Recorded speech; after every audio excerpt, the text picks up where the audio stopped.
നമസ്കാരം. നമ്മളിവിടെ ഡിസ്കസ് ചെയ്യാൻ പോകുന്നത് ഇൻവെസ്റ്റ്മെൻറ്റ് ഡിസിഷൻ എന്ന് പറയുന്ന ഒരു കൺസെപ്റ്റിനെ പറ്റിയാണ്. അതായത് നമ്മുടെ CA ഇൻ്റർമീഡിയറ്റിൽ FM എന്ന് പറഞ്ഞ ചാപ്റ്ററിനകത്ത് ഇൻവെസ്റ്റ്മെൻറ്റ് ഡിസിഷൻ എന്ന് പറയുന്നൊരു ചാപ്റ്ററുണ്ട്. ഏറ്റവും കൂടുതൽ ഇമ്പോർട്ടൻ്റ് ആയിട്ടുള്ളതും എന്നാൽ നമുക്ക് എപ്പോഴും വേണ്ടതായിട്ടുള്ള ഒരു ചാപ്റ്ററാണ് ഈ ഇൻവെസ്റ്റ്മെൻറ്റ് ഡിസിഷൻ എന്ന് പറയുന്നത്. ഫോർ എക്സാമ്പിൾ, ഇപ്പം CA ഫൗണ്ടേഷൻ കയറുന്ന ഒരു വ്യക്തിക്ക് മാത്സിനകത്ത് ടൈം വാല്യൂ ഓഫ് മണി എന്ന് പറഞ്ഞൊരു ചാപ്റ്ററുണ്ട്. ആ ചാപ്റ്ററുമായിട്ട് ലിങ്ക് ചെയ്താണ് ഈ പറയുന്ന CA ഇൻ്റർമീഡിയറ്റ് വരുമ്പോൾ ഇൻവെസ്റ്റ്മെൻറ്റ് ഡിസിഷനുമായിട്ട് ലിങ്കായി കിടക്കുന്നത്. ഇത് ഫൈനൽ വരുമ്പോൾ ഫൈനലിലും നമുക്ക് ഈ പറയുന്ന ക്യാപിറ്റൽ ബഡ്ജറ്റിങ്ങിൻ്റെ ടെക്നിക്സും ആപ്ലിക്കബിലിറ്റി ഉണ്ട്. അതുകൊണ്ട് തന്നെ നമ്മുടെ ഒരു CA ഫീൽഡിൽ ഏറ്റവും കൂടുതൽ വേണ്ട അല്ലെങ്കിൽ ഏറ്റവും കൂടുതൽ നമ്മൾ ഉപയോഗിക്കുന്ന ഒരു കൺസെപ്റ്റാണ് ഇൻവെസ്റ്റ്മെൻറ്റ് ഡിസിഷൻ എന്ന് പറയുന്നത്. ഈ ഇൻവെസ്റ്റ്മെൻറ്റ് ഡിസിഷൻ ഫസ്റ്റ്ലി പറയുകയാണെന്നുണ്ടെങ്കിൽ ഒരു ഡിസിഷൻ മേക്കിംഗ് ആണ്. ഫോർ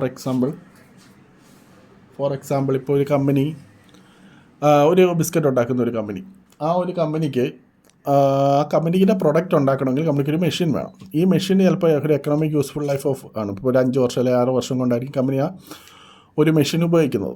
അപ്പോൾ ആ ഒരു എക്സിസ്റ്റിംഗ് ആയിട്ടുള്ളൊരു കമ്പനി ആണെന്നുണ്ടെങ്കിൽ ഇപ്പോൾ ഒരു 5 വർഷം കഴിഞ്ഞു കമ്പനിയുടെ മെഷീൻ ഫുള്ള്, അതായത് ആക്രി പോലെ ഇനി അത് ഉപയോഗിക്കാൻ പറ്റത്തില്ല. അപ്പോൾ കമ്പനിയുടെ മുന്നേ 2 ഓപ്ഷൻസ് ഉണ്ട്. ഒന്നെങ്കിൽ കമ്പനിക്ക് പുതിയൊരു അസറ്റ് വാങ്ങാം, അല്ലെങ്കിൽ ഒരു അസറ്റ് വാടകയ്ക്ക് എടുക്കാം.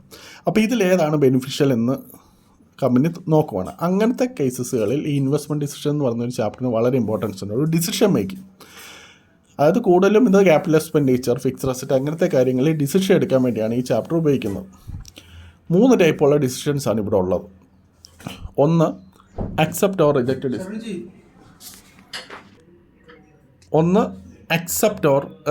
ഡിസിഷൻ, അതായത് കമ്പനിക്ക് ഇപ്പം കുറേ പ്രപ്പോസലുണ്ട്. അപ്പോൾ നമ്മൾ ഈ ക്യാപിറ്റൽ ബഡ്ജറ്റിംഗ് ടെക്നിക്സ് ഉപയോഗിച്ചുകൊണ്ട് നമ്മളൊരു ഫൈനൽ ഒരു ഡിസിഷൻ മേക്കിങ്ങിൽ എത്തുമ്പോൾ കമ്പനി ഒന്നെങ്കിലും ഒരു പ്രൊജക്റ്റ് അക്സെപ്റ്റ് ചെയ്യുക, വേറെ പ്രൊജക്റ്റ് വേണ്ടെന്ന് നോക്കുക. അതാണ് അക്സെപ്റ്റ് ഓർ റിജക്റ്റ്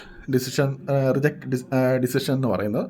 പിന്നെ രണ്ടാമതുള്ളത് മ്യൂച്വലി എക്സ്ക്ലൂസീവ് ഡിസിഷൻ. അതായത് കമ്പനി ഇപ്പോൾ ഒന്നിൽ കൂടുതൽ പ്രൊജക്റ്റ് പ്രപ്പോസൽ കാണും. അത് നമ്മൾ പല ടെക്നിക്സ് ഉപയോഗിച്ച് ചിലപ്പം മോർ ദാൻ 1 or 2 പ്രൊജക്റ്റ് കമ്പനിക്ക് ഓക്കെ ആണെന്നുള്ള രീതി വരുമ്പോൾ കമ്പനി അതിലൊന്ന് സെലക്ട് ചെയ്യും. അതായത് ഒന്ന് സെലക്ട് ചെയ്താൽ വേറൊന്ന് റിജക്റ്റ് ചെയ്യും. അതാണ് മ്യൂച്വലി എക്സ്ക്ലൂസീവ് ഡിസിഷൻ. പിന്നെ ഉള്ളത് കണ്ടിൻജൻറ്റ് ഡിസിഷൻ. അതായത് ചുരുക്കി പറഞ്ഞാൽ ഇത്രയേ ഉള്ളൂ, ഒരു ഡിസിഷൻ മേക്കിംഗ് എടുക്കുക. അതാണ് ഈ ചാപ്റ്റർ കൊണ്ട് ഉദ്ദേശിക്കുന്നത്. അപ്പം നമ്മൾ ഈ ക്യാപിറ്റൽ ബഡ്ജറ്റിംഗ് ചെയ്യുമ്പോൾ അതിന് പല ടെക്നിക്സ് ഉണ്ട്.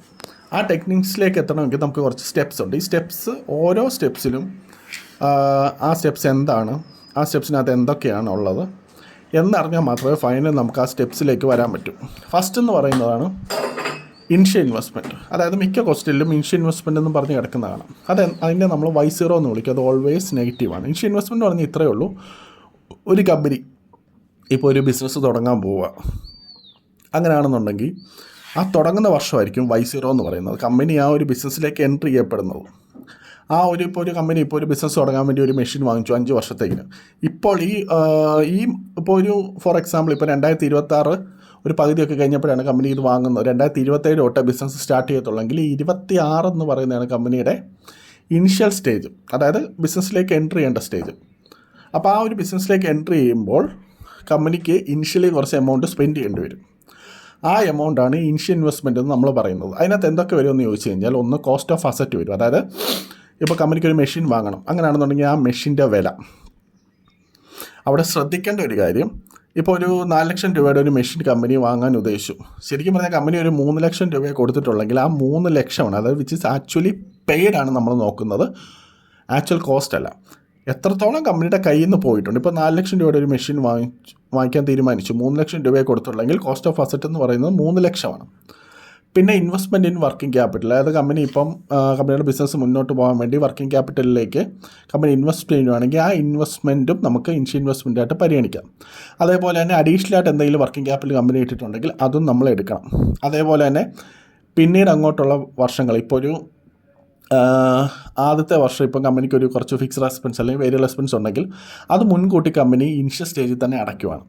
അപ്പോൾ സപ്പോസ് അത് എക്സ്പെൻസ് വരുന്നത് ഫസ്റ്റ് ഇയറിലും സെക്കൻഡ് ഇയറിലും ആണെങ്കിലും അത് കമ്പനി അഡ്വാൻസ് ആയിട്ട് കൊടുത്താണ്. അത് ഇനിഷ്യൽ സ്റ്റേജിൽ കമ്പനിക്ക് അതൊരു എക്സ്പെൻസ് ആണ്. അപ്പോൾ നമുക്കത് ഇനിഷ്യൽ ഇൻവെസ്റ്റ്മെൻറ്റ് കൂടെ എടുക്കണം. അതിൻ്റെ എഫക്റ്റ് ക്യാഷ് ഫ്ലോ വരുമെങ്കിലും, ഏത് വർഷത്തെ എക്സ്പെൻസ് ആണോ അതിൻ്റെ എഫക്റ്റ് നമ്മൾ ക്യാഷ് ഫ്ലോ വരുമെന്നുണ്ടെങ്കിലും ഇനിഷ്യൽ സ്റ്റേജിൽ കമ്പനിക്ക് അത് വന്ന ഒരു ഇൻവെസ്റ്റ്മെൻ്റ് ആണ്. സോ ഇനിഷ്യൽ ഇൻവെസ്റ്റ്മെൻറ്റ് എന്ന് പറഞ്ഞാൽ സിമ്പിളായിട്ട് പറഞ്ഞാൽ cost of asset which is actually paid. അതിനോടൊപ്പം തന്നെ എന്തെങ്കിലും ഇൻവെസ്റ്റ്മെൻറ്റ് ഇൻ വർക്കിംഗ് ക്യാപിറ്റൽ ഉണ്ടെങ്കിൽ അത്, അഡീഷണൽ വർക്കിംഗ് ക്യാപിറ്റൽ ഉണ്ടെങ്കിൽ അത്, പിന്നെ എന്തെങ്കിലും additional fixed or variable expense company advance ആയിട്ട് പേ ചെയ്തിട്ടുണ്ടെങ്കിൽ അത് ഇത് മൊത്തത്തോടെ കൂട്ടുന്നതാണ് ഇനിഷ്യൽ ഇൻവെസ്റ്റ്മെൻറ്റ് എന്ന് പറയുന്നത്. സെക്കൻഡ് എന്ന് പറയുന്നതാണ് ഡിപ്രീസിയേഷൻ. നമുക്കറിയാം ഡിപ്രീസിയേഷൻ 2 മെത്തേഡുണ്ട്. സ്ട്രൈറ്റ് ലൈൻ മെത്തേഡും ഉണ്ട്, WDV മെത്തേഡും ഉണ്ട്. സ്ട്രൈറ്റ് ലൈൻ മെത്തേഡ് എന്ന് പറഞ്ഞാൽ cost of scrap value divide by useful life ഇട്ട് ഡിവൈഡ് ചെയ്യുക. അപ്പോൾ നമുക്കൊരു ഫിക്സഡ് കിട്ടും. എല്ലാ വർഷവും അതേ ഡിപ്രീസിയേഷൻ്റെ എമൗണ്ടാണെന്ന് നമ്മൾ കരുതുവാണ്. WDV മെത്തേഡ് എന്ന് പറഞ്ഞാൽ ഡിമിനിഷിങ് സ്റ്റേജ്, അതായത് കമ്പനിക്ക് ഇപ്പോൾ 1 ലക്ഷം രൂപയുണ്ട്, 20% ഡിപ്രീസിയേഷൻ റേറ്റ് എന്നെങ്കിൽ 20,000 രൂപ ആദ്യത്തെ വർഷം ഡിപ്രീസിയേഷൻ പോയി, ബാക്കി കോസ്റ്റ് എത്ര 80,000. 80,000ൻ്റെ 20% പോയി.